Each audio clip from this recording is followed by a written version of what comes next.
Kyogo, Celtic striker, is it time to say goodbye?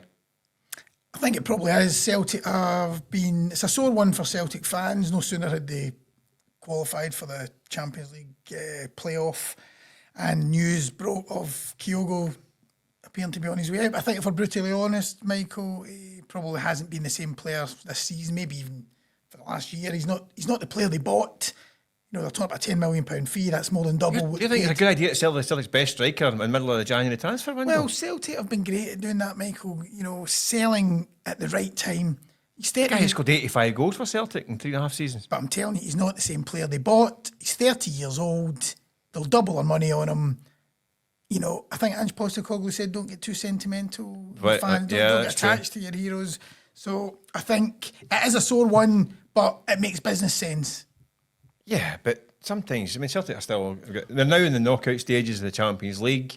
The title's still... I mean, technically there's still... There's your key. They're in it. They've done it. Yeah. Done it. Would they've sold him if it was still hanging in the balance? The thing is, as long as Celtic have got a replacement lined up, yeah, I think supporters in general will accept it. As you say, listen, I'm playing devil's advocate. £10 million for a guy who just turned 30 this week. Yeah. It has been, the feeling we've been getting around the club is he has been kind of looking at his options and thinking about time for a wee change. Maybe that's the player, I mean, Brendan Rodgers said himself a few weeks ago when we were asked about this, he dropped a big hint at that point in time. He says, listen, if people don't want to be here, they can go. Yeah.